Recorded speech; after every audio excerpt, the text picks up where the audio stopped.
All right, movie fans. We love movies, so we can't let the Oscars go by without it, right? The nominations just came out. Things are looking interesting this year. Oh, yeah, some real surprises in there. Exactly. We've got some articles here from The Guardian and Deadline, and some fun stuff from IMDb. And the big story seems to be all the international films this year. It's pretty wild. Like, remember when Parasite won Best Picture a few years ago? It felt like a big moment. But this year, it's like a tidal wave. Let's talk about Emilia Pérez then. Yeah. This French movie about a Mexican gangster transitioning to get away from the mob just got 13 nominations. Can you believe that? More than Crouching Tiger or Hidden Dragon or even Roma or Emilia Perez just passed them all. And it's not just critics who like it, audiences all over the world are into it too. The Deadline article even talked about how streaming has made it easier for people to watch movies with subtitles. Yeah, that makes sense.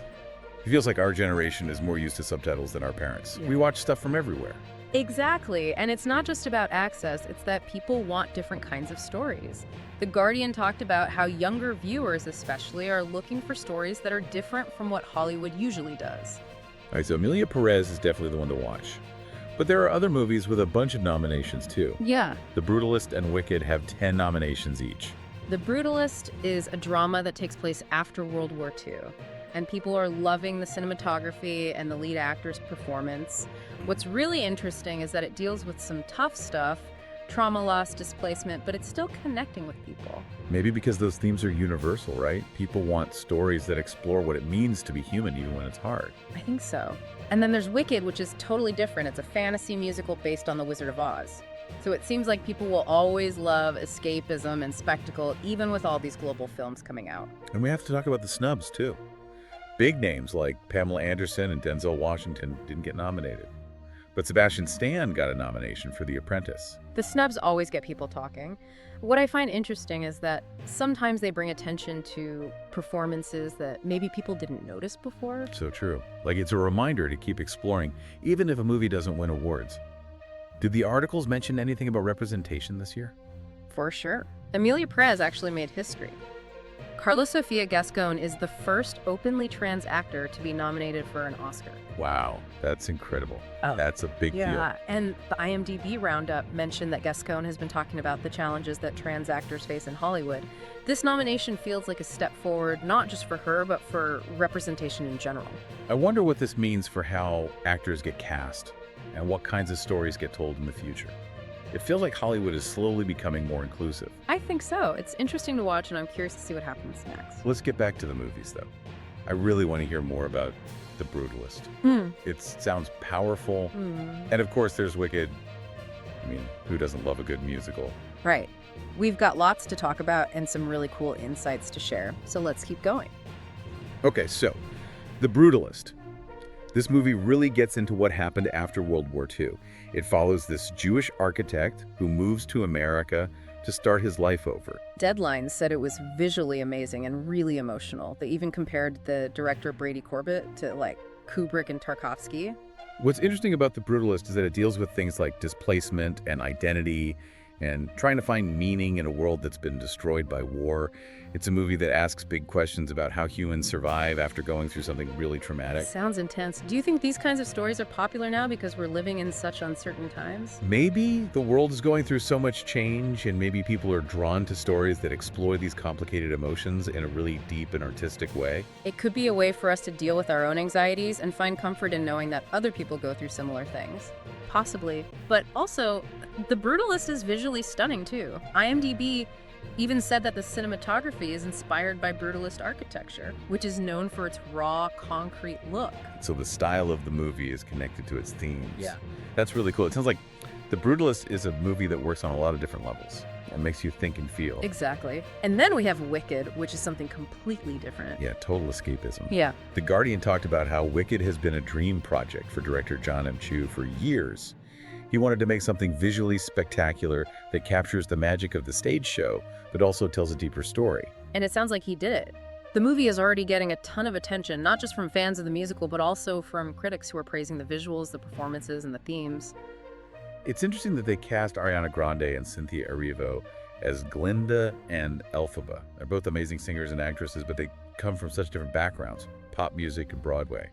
I wonder how that'll work on screen. I think it's a great choice. It reflects what the movie is about, friendship, acceptance, and finding your voice in a world that tries to silence you. Plus, it'll definitely bring in a bigger audience. So we have The Brutalist, which is about human resilience, and then Wicked, which celebrates friendship and self-discovery. Yeah. What a contrast. It seems like this year's Oscar nominations show how diverse storytelling in film can be. It really does. And we can't forget about those smaller films we talked about, the ones that might not have as many nominations, but are still important. Yeah, like Sundown. That quiet drama about a family dealing with loss. It only got one nomination for Best Original Screenplay, but critics are saying it's a masterpiece. And what's interesting is that Sundown doesn't have any big plot twists or crazy special effects. It's powerful because of the characters, the cinematography, and the way it explores universal themes like grief, family, and connection. It shows that sometimes the simplest stories are the most powerful. Absolutely. And then there's The Archivist, that documentary about the woman who dedicates her life to preserving film history. It got nominated for Best Documentary Feature, but it's also made people think about how important it is to protect our culture in the digital age. I'm so glad it's getting recognition. It's easy to forget about the people behind the scenes, the ones who make sure that these stories continue to exist for future generations. It's such an important job, and I think The Archivist does a great job of showing that. And then we have The Last Broadcast, which is a totally different kind of documentary. It's a true crime thriller that investigates an unsolved murder and how online anonymity played a role in the crime. Oh wow, that sounds intense. And so relevant to what's going on today with social media and technology. Definitely. It raises some important questions about the dangers of the internet and the responsibility we all have to use it in a good way. So we have intimate dramas about what it means to be human dazzling musicals that offer an escape, and documentaries that make us think about the world. This year's Oscar nominations really do have something for everyone. They do. And it's exciting that with streaming, these movies can reach a much bigger audience than ever before. Exactly. So it's not just about the awards, it's about the impact these movies have on people all over the world. It's about starting conversations, challenging perspectives, and reminding us that stories can connect us all. I love that. Okay, so we talked about the main contenders, the snubs and the surprises, but I want to ask you something bigger. What do you think all of this says about the future of film? That's a good question. I think we're at a really important moment in film history. The lines between Hollywood and international cinema are getting blurry. Audiences want more diverse and inclusive stories, and streaming is changing how we watch movies. Like the old rules don't apply anymore. Yeah. And it's making things more dynamic and exciting for both filmmakers and viewers. I can't wait to see what happens next. Me too. It feels like we're entering a new era of filmmaking where stories from all over the world can reach a global audience and have a real impact. And that's something to be excited about. Right? Absolutely. But before we get too caught up in the future, let's talk about the present. We haven't even talked about some of the amazing performances this year. And believe me, there are some really great ones. Oh, I love talking about actors. Yeah. Who impressed you the most? Well, besides Carla Sofia Gascon's incredible performance in Emilia Pérez, there are a few others that I thought were amazing.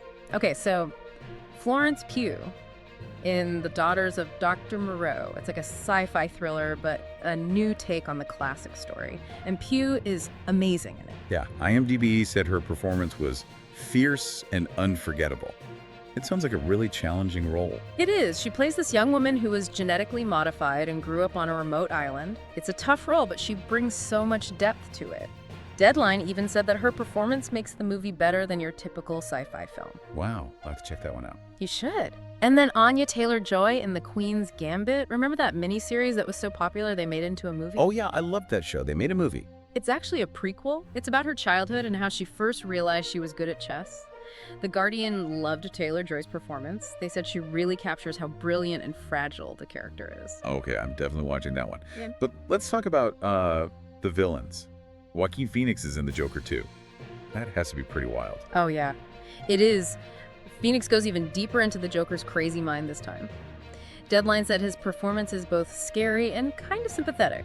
He makes you think differently about the Joker. He's such a good actor. He always becomes the character completely. Right. IMDb even said that he stayed in character the whole time on set, even when they weren't filming. Wow, that's intense. Okay, so we've got powerful women, troubled geniuses, and a really creepy villain. What a mix. Thinking about all these great actors makes me wonder, what do you think makes an Oscar-worthy performance? That's a good question.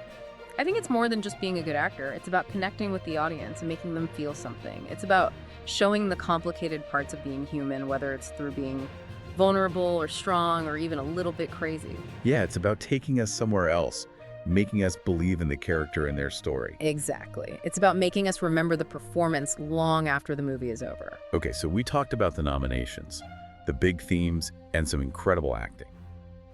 But before we finish this deep dive, what's the biggest thing you're taking away from all of this? For me, it's that anything is possible. This year's nominations feel like a big change, a celebration of all these different voices and perspectives from around the world.